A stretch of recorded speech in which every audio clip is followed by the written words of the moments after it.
Welcome to FinScale, a podcast created by Solène Niederkorn, shedding light on innovation in finance, banking, and insurance.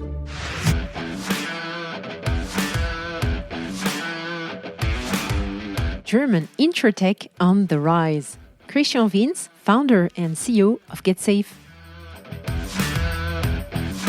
Distribution is super difficult in insurance. Why? Because it's a crowded space. Yeah, the problem in insurance is not that you don't have enough offering. You don't have enough of the right offering, right? So you have so many, in France, it's the mutuelles, right? And so many different traditional insurance companies. And in Germany, you have hundreds of insurance players and they're all pretty the same, right? And there's no differentiation in the market. So the challenge is, of course, to, first of all, I believe, define the target customer. I think that is when I look at Gatesafe versus other insurtechs. What we have always stayed true towards is like defining a clear customer segment. For us, that's Gen Z, millennials, people that buy their first insurance because we believe in this lock-in effect and then keeping them for 50, 70 years.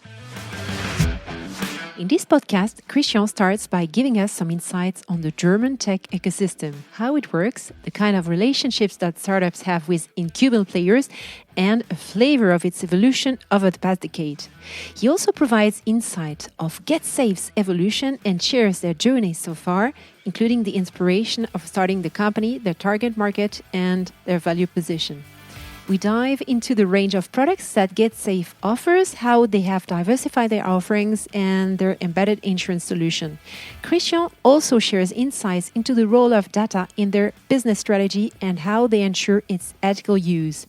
As an expanding company, he talks about the biggest challenges Getsafe has faced in its growth and how they plan to continue expanding their market presence beyond Germany. We also explore the regulatory aspects of the company, including their authorization with BaFin and the benefits of being a full-stack insurer. Finally, Christian sheds light on their path to profitability and their latest funding round. Enjoy the show!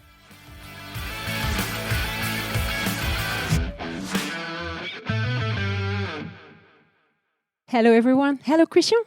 Hi. I'm thrilled to have the opportunity to learn more about Getsafe today, your team, your products, and to explore how your company is making waves in this exciting and rapidly evolving German tech environment and broadly in Europe.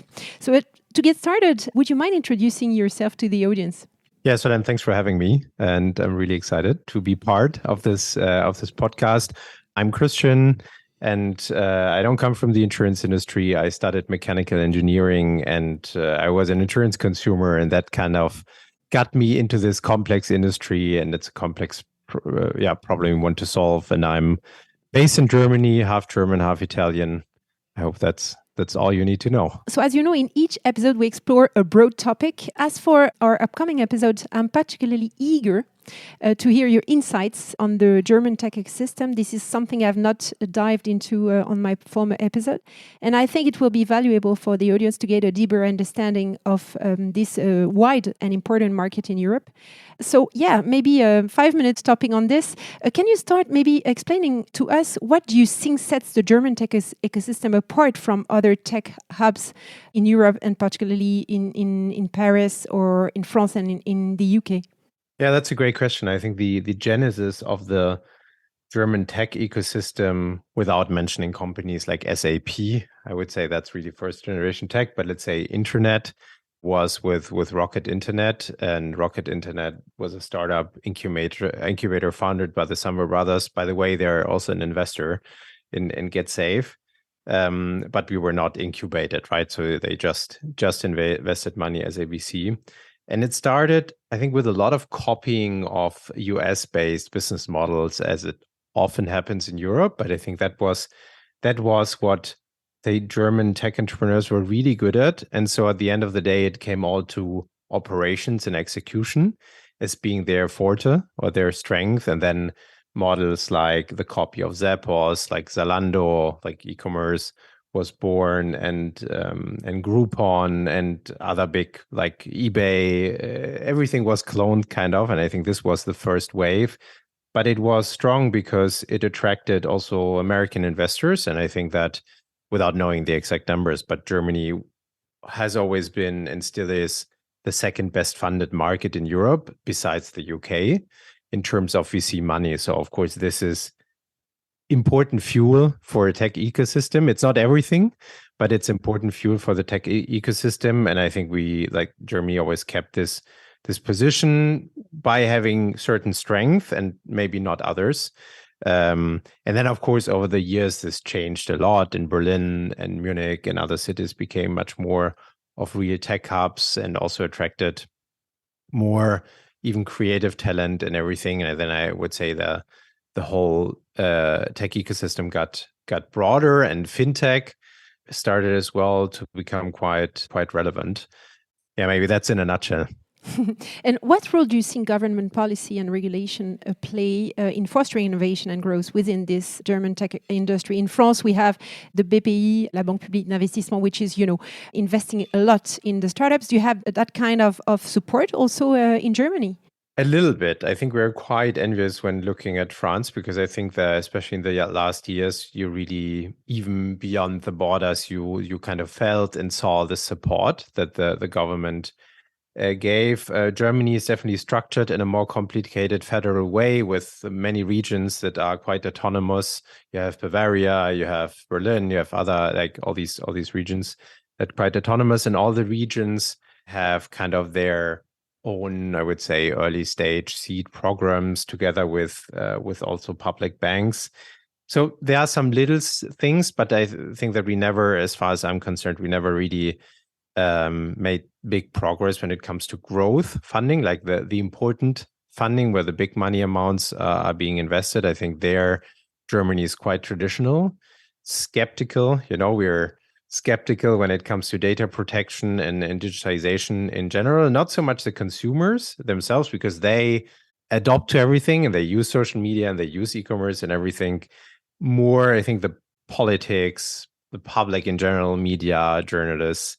And that's why probably at the end of the day, when it comes to this support, we are slower. And then more specifically for fintech, we have a strict regulator in Germany, BaFin, which can be a pro and a con, right? I think BaFin has, especially after the Wirecard scandal and some other smaller scandals, they have gotten much stricter.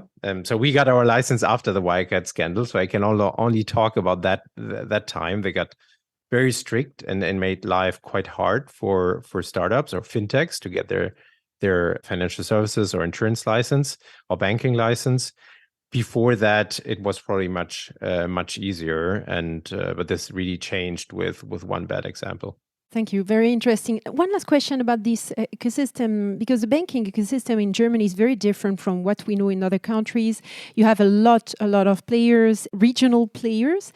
And is there a strong collaboration between established incumbent financial institutions and startups if we concentrate now rather on fintech and insurtech?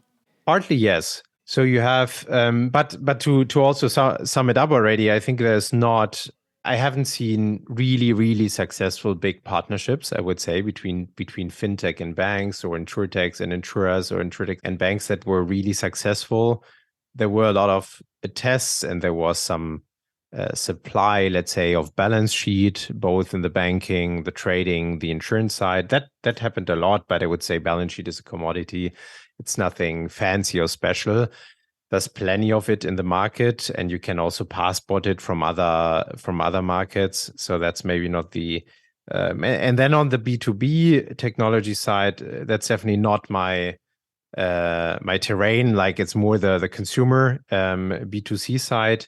But there, of course, there are some B2B fintech or insurtech companies that surely are partly powering the backbones also of traditional financial services companies, banks or insurers. But it's always partial stuff, right? It's always elements, maybe for claims or maybe for launching a particular app functionality. So I would say the expectations were high, and the results so far were quite mediocre. Okay, and last, I always have a last question. Actually, I always have many last questions. Within the different verticals in this ecosystem, would you say that fintech, insurtech is the main one? Because, in countries, it's very different. If we take the example of Israel, there is a huge importance of cyber tech, for instance. How is it looking like in Germany? Again, I don't want to, can't probably say the exact market numbers, but especially in the last years, I think with the categories of banking, loans, and trading in crypto, we got some big examples that got a lot of funding, right, in the German market. Think about N26 Bank, or think about Trade Republic, and some others. I think, generally speaking, so there was a lot of funding. So fintech and crypto, and including insurtech, especially in the last 5 years, catched up a lot and caught up a lot and got a lot of funding. Is it the dominating category? I wouldn't say so. Probably it's still more towards e-commerce, because it's a very broad category, and then software as a service as a more general category. But it was definitely a dominant vertical, one of the 3 dominant verticals in the last 5 years. That makes sense. Thank you very much for taking the time to explain to us how that German ecosystem looks like. So now I'm excited to learn more about Getsafe. And to start off, would you mind providing a brief overview of your company? And maybe starting by this very simple question, what inspired you to start that company? Yeah, that's a good question. I'm happy I can start with that, because for me, it really matters. It's really important. I have this particularity that whenever I think about starting a company or investing in a company, anything, I look at the pyramid of human needs from Maslow. Some of you listening probably are aware what this is. What it essentially says is that the needs of a human are kind of ranked by priority, and the most important is your physiological and psychological health, obviously. And then once this is checked, you can go to the next category, which is safety, and then so on and so forth, right? And so I think I try to play in the first 2 buckets, and insurance is obviously in the safety bucket. But if you look at insurance more broadly, looking into life and health insurance as well, what we at Getsafe do a lot, then you could even say it's also connected to the first bucket of health. So that is really important for me, to be motivated to solve or play in an area that is really important for people. Of course, you can't solve the whole human need, but that is important. And the second thing that got me excited, that is maybe a bit more particular, is that I was lucky to probably have a family with good genetics, and my grandparents, my grandpa especially, got pretty old, over 100. And so I, for many years, also when the idea a little bit was born around Getsafe, I had the opportunity to talk to him about insurance. And what I found fascinating is that he, with even 100, had like the policies he bought, I can say it today, like with Allianz, mostly with a big German insurer, that he bought 75 years ago. And that showed me that with insurance, I mean, it was always clear, it's not something we invented, but you have the opportunity to build super long customer relationships. And I always say, probably customer relationships that are longer than Amazon's customer relationships or Tesla's customer relationships can ever be, because there will be a new trend, right, in mobility or in e-commerce, etc. And I think that got me really excited to build something that is really customer relationship driven, and that people keep for many, many years, and if not decades. And then the third component was clearly that I started Getsafe after I graduated from university. During my master's degree, I was already starting my first startup before Getsafe, in a totally different space. But I was a founder, self-employed, a young professional. I had to go through the journey of buying insurance. And what really stuck me there is that I was extremely educated to buy my trips for traveling, fashion, and everything. I was super educated and took very conscious buying decisions. But with insurance, I was missing this obvious go-to place to say, okay, this is made for me. That's where I go shopping insurance, of course, right? Because aggregators, comparison sites are a bit odd. Traditional brokers are a bit odd. Banks are a bit odd. And that also let me also, from my perspective, see the market opportunity and how technology can help people like myself back in the days and make insurance much more approachable. Great. So now how is it looking like? Yeah, now Getsafe is a direct insurer. Direct means we have no brokers in between, no distributors in between. We go directly to the customer. digitally. The special thing about us, and that's connected to that passion for long customer relationships, while I would say direct insurers or comparison sites are very transactional, right? They're known for being fast and cheap and quick, but they don't really learn a lot about the customers and build a strong, even emotional customer relationship and try to know the customer really well and try to make more business with them, which is always the most important thing. And we had a direct insurer 2.0 that, being mobile only, tries exactly that, to be a direct insurer with all its benefits, but let's say also to mimic what brokers or financial advisors were really good at in the past, at building a customer relationship, knowing a lot about the customers' lives, and then to grow with them. And we have launched our first product and policy in January 2018. Back then, still as an MGA, means without an own balance sheet or license. Today, we are a fully licensed carrier. Can you please describe the range of products? Because it really evolved and you have a broad range of products. And what would be interesting is also to understand how you diversify this offering, because now you have a lot of different kind of insurances. To simplify it a little bit is, we believe in becoming a solution provider for customers and not a specific product provider. So we are not specifically focused on health insurance or life or car insurance, but we believe that the benefit for a customer is having a consistent place where they have their safety and an overview and what they pay for it. And it all kind of connects and goes together and is smart and is easy to use. And again, insurance is something you keep for many, many decades. So it makes sense to kind of create this consistency. So the general answer is we want to offer everything. And the concrete answer is, building insurance is a lot of work, right? And very complex and always a regulated process. So we are, in the last years, we have focused a lot on products that people usually start their insurance life with. I always call them first-time insurance buyers. They're normally between 25 and 30. That describes our initial customer when we acquire them quite well. And they usually start with something like around home and belongings. It can be a home insurance. In different markets, a little bit different. It can cover your bike, your MacBook, your belongings, your electronics, your apartment. This is our core product. And then we have some extras like pet insurance for people that have a pet.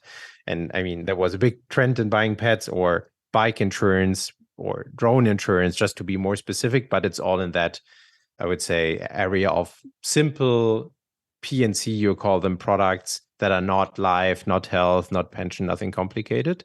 That is the majority of our business, and that's step one. And then step two is, maybe we can touch upon this later. Yes, but what was interesting for me to understand is how you shape those products. Because when we were talking about Allianz is a big player. There is, there are people working in that space for years and years and years. And on your side, I mean, I was amazed to see all these different kind of products. And because you need to really stick to the if you want to be close to your customer, you need to understand that pain point. So you cannot really replicate what is done in other big companies. You need to do something that is really sticking to the needs of your clients. So how is it working concretely within the teams? No, that's a great question. So I think what we found is, when we thought about how can we build the company, are there software solutions that we can use that make sense, or do we want to build everything our own? How is there a solution for what our vision where our vision is reflected, means building a platform, because at the end of the day, you want one platform where all data are connected for all products. You don't want, like traditional insurers have, a department. It's different companies and entities. For life insurance, for health insurance, for car insurance, they're extremely disconnected.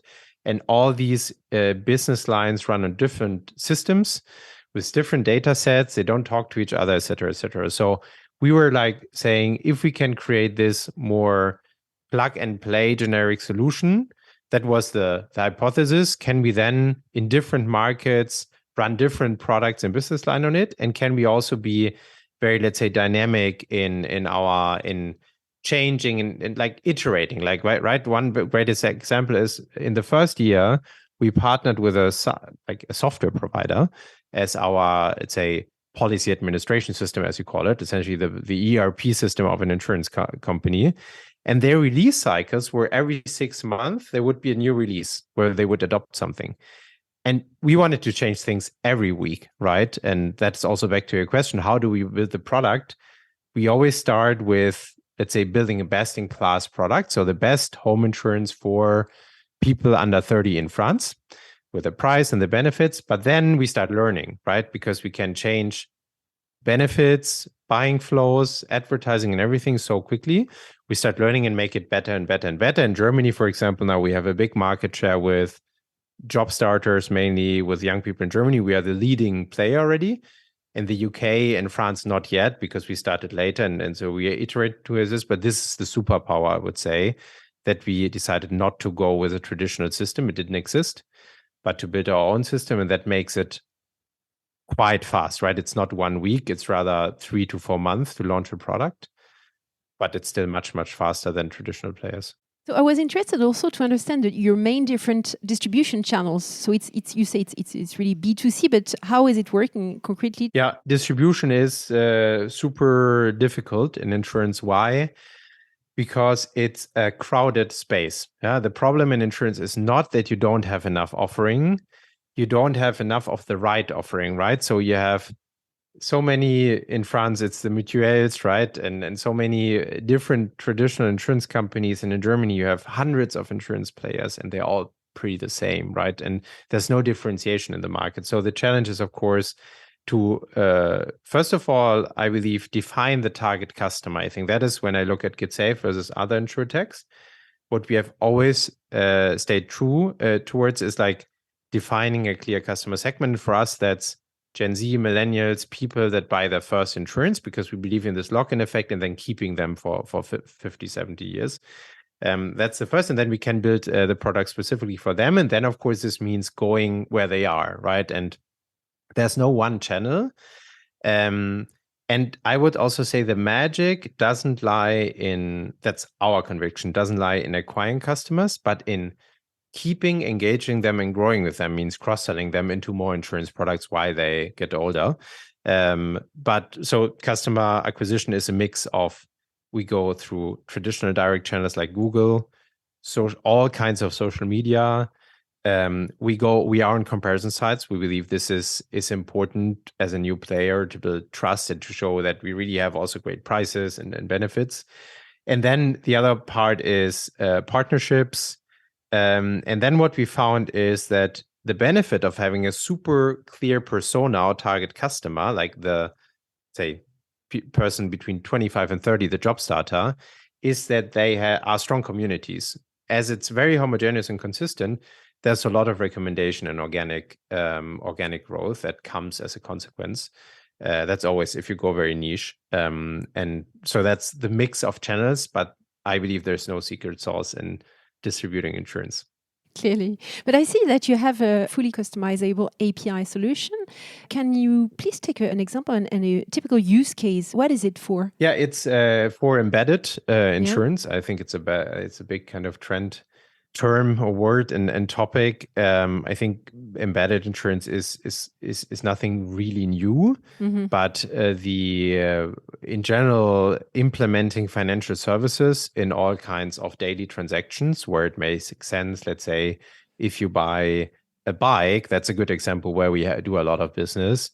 If you buy a bike, even maybe an expensive electric bike or so, then covering it at the point of where you purchase it makes a lot of sense, right? Yeah, so clearly. We partner with bike shops or big online bike distributors, and in the checkout flow, you can just add the Getsafe bike coverage. We do the same for electronics, for example, with some electronic websites, but these are just the obvious cases. So our API has a lot of potential because we are fast and we need to find the opportunities where people have insurance top of mind. For one other example is we saw that when people are moving from one to another apartment, that's a great window of opportunity where they really think about their home insurance, but often that is connected to change in life situation. Maybe you are moving in with your partner or you're getting kind of a baby or whatever. And I think this is really interesting. So you could say real estate sites, I mean, we haven't done it yet, but are a good opportunity to implement home insurance, for example, or even life insurance. So I think this is the whole playing field of embedded insurance. We're very well positioned for it. We have done partnerships, but I think the potential is really big. Huge, clearly. And you said that you have a fully licensed insurer. I mean, you're regulated as an insurer by the BaFin in Germany and MGA in the UK. But what did it change? Because you said it was a post-Wirecard, so it's quite recent. What did change in your product offering? For the customer, the product itself with its benefit didn't immediately change, but it let us do what I said exactly. We can iterate on it every week. Yeah. So we found, to make one example, so we believe that our model is not like with other insurers, selling one product to a customer and making that single product profitable. For us, it's about making the customer relationship profitable, right? So we could say, we maybe want to give a customer that is 27, but we know from data that they will need life insurance 2 years later, or we recommend it to their friends a lot because they're very like social. Then we would say it's okay for us to not make a profit on that first product because we know with the second product they will do. That was not at all possible when we weren't our own carrier, because let's say the balance sheet provider that we used as an MGA, and we used a panel of providers like Swiss Re, Munich Re, but many others as well, just to name a few. Not because they didn't want, but because in their systems there needs to be a profitability per business line, and it's a kind of a closed commercial thing for them per se. And so, and this is one example. And the big benefit I think that customers got is claims. So what happened with becoming our own carrier is also that we started covering the whole claims part. And what happened very concretely is that the resolution times for claims, so the waiting times until you get paid, just dropped by 75% partly. And our customer satisfaction ratings also more than doubled, right? So I think this is the biggest effect you have if you own everything in the value chain, you can kind of play your strength much better. And I think the biggest effect for customers was having a much, much faster and better claims experience. Cool. And you talked about data. To fit to your client needs, you need to use these data. What role would you say data plays in your business strategy? And how do you ensure that you have an ethical use of customer data? Because it's very, very sensitive. You have a lot of very sensitive information when it comes to insurance. Yeah, that's true. And I think data in insurance, you could say everything is data, right? Because it's like, it's a virtual product where you have an actuarial model, and based on certain input parameters, you get an output price with certain things that are covered. So this is, of course, the traditional definition of insurance, how it always was. And we are not so much focused on these data because we don't see it as our mission to, let's say, make our loss ratios better, in the sense that we say today we try kind of to find ways to pay out less claims because we detect more fraud, etc. That I would say is the majority of insurtechs are trying to do that. But my prediction is, and I think for many insurtechs that have been struggling, especially D2C insurtech, we saw this is true. It's very hard to beat incumbents at this because they have done it for hundreds of years. They have great data sets. They're very good at managing their risk. We see a completely other opportunity where we use data for, and that is growing with customers, as I said. That's why it's so important for us to find customers that are fresh to insurance, that have a big need for additional insurance products and are not already, let's say, all covered, have family, have a house, and have it all set already, and are locked into their health and life insurance and everything. But finding these fresh customers. And then what we also don't do is we don't ask people, we don't access hidden data, right? So we don't, let's say, do open banking or something where we access your bank data and then kind of from the back door try to have conclusions. We really openly ask you as a customer in the app for data. The big advantage for us is more than a third of our customers use our app every month. We are app only. And I think this is the biggest difference we have with other insurance providers. They have no engagement with customers. They see, on average, an insurer sees their customer once every 3 years through a paper mail. They probably send them. We have the strong engagement. And so a lot of occasions to give people education about insurance and services and also consultations. And that's why the strength and core of our business model is, yes, we acquire a customer with a home insurance product, but what we are really strong is then with the data that customer gives us, understanding who they are, where they live, being there for them when they, let's say, get married, move in together, buy something big and want to kind of cover something else. And it can be an income protection, a term life insurance, it can be pension, it can be supplementary health insurance, all these more complex products. And I believe this is where we are really helpful for customers because they trust us. It's a digital process, but they also can talk to one of our agents that are our agents, right, at the phone with screen sharing. So I think this, at the end of the day, where we use data for, and maybe to summarize it in a word, we have an extremely customer lifetime value driven everything, right? So every decision that is being taken from a data perspective is driven by maximizing customer lifetime value, because I believe that customer lifetime value reflects how valuable you can be in people's lives. Amazon is valuable, Netflix is valuable because you spend a lot of money, let's say, in time with them. Yeah. And so it's a proxy for me for being important in people's lives. Yeah. Okay. I don't know if you communicate figures, but I would be interested to know what is the number of insurance products you have per user? Very good question. I think I always say, the number's under 2. So it's 1.3 or 1.4. It's not so high. But why isn't it so high? Because we are not going after customers that already have 5 policies for 2 cars and a home and another home, but they have 0 policies, right? And usually what happens is that customers, so I always say the philosophy of our company is like, we treat customers like they would be our friends or brothers or sisters. So we try to recommend them the products that are really important for them. Most customers want to buy a bike, electronics, this kind of insurance, travel insurance first. But what's really important for young people is to think about covering health, long-term retirement, like planning, pension, income protection, life, right? These are the big things. Back to my philosophy of covering the first most important need. So what happens is that our customers, we never or very rarely have situations where somebody goes from buying a smartphone insurance and then a bike insurance. Usually they start with a smartphone insurance, and the next thing they do is a life or health insurance, which is a completely different policy. It's a policy that people keep for the rest of their life, where they will spend 20, 30, 40,000 euros over a lifetime. Yeah. And of course, the revenue that you make on this product is also much higher.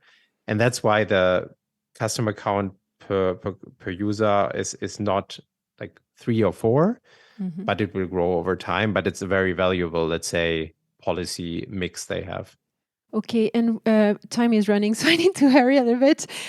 Regarding your European expansion, because you're not only present in Germany, but you're outside of Germany in Europe, what would you say were the biggest challenge for Getsafe during its growth and its scaling exercise? Yeah, I mean, the real answer is the true challenge for every startup, for every scale up, and it becomes very visible now with financial markets not being that great, is having real product market fit and having a true differentiation in the market. So what would happen if you don't exist anymore?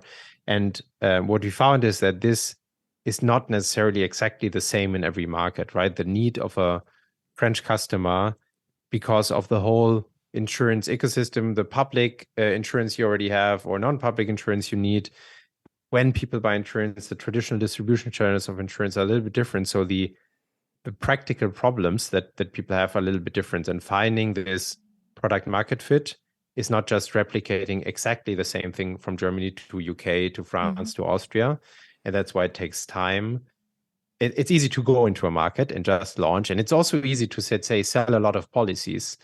But selling the right policies to the right customers that really see a benefit from you being in that market, and that I think is tricky. And if you're in bullish VC markets and there's a lot of growth capital, fintechs have just thrown markets on growth, and that is easy. But I think finding that exact differentiated growth buckets is always a challenge, and that was by far biggest challenge for us, and still is in expanding. In which countries are you currently? We're in Germany, UK, France, and Austria. Okay. And in 2021, you extended your Series B funding around to $93 million US. And What is the roadmap following that funding round? What are your plans? Yeah, I mean, the round has been a while. So I'm not saying we're let's say, looking at raising our Series C, but we will definitely raise a Series C. So we're not planning to be profitable. We are a growth company. We grew revenues by 5x last year. Mm-hmm. So I think we're really on a tremendous growth path. We just expanded to France, so we're expanding and not shrinking. But for now, the next step, let's say until the Series C, is definitely staying in these markets, no additional markets. Again, France, for example, is super new, and we need to be live with our product to really understand the customer problem. It's much you can research everything from a sideline, but only if you are there and have real customers, you can really iterate on the product. So we have in total 500,000 customers. The majority is in Germany. 150,000 are in the UK already. So the second market is already sizable, and France and Austria are quite new, and so there we need to replicate the same work, and we're completely focused on that. So nothing new, let's say, and fancy coming up in the next year or so. That was very, very interesting. Thank you, Christian. I always conclude with a recommendation of a book or a film, a movie, a podcast. So what would you recommend to us today? There's so many business books, but I have two that are the only books I recommend. One is Powerful by Patty McCord. I think that's a Netflix culture book. That's all about culture and why HR, we call it people, is not just a service function in an organization, but it's a strategic function, and probably one of the most important ones. And the second book is Amp It Up. It's a totally different book by Frank Slootman, who is the CEO of Snowflake. For everybody who wants to be a better CEO or manager, it sounds very hard, but he's always fair. And I think it's probably one of the best tech CEOs existing on the planet. And he has wrote this book called Amp It Up. I think it was released only 1.5 years ago. So it's quite new. Cool. Thank you very much, Christian. And I forgot to say thank you to Partech, who kindly made the intro. Yeah, thank you a lot. Thank you. Bye-bye. Bye. Thank you all for listening and sharing this moment with us. Don't hesitate to contact me on Twitter or LinkedIn to share your comments and reactions. You can also rate this episode on your favorite podcast platform. See you soon.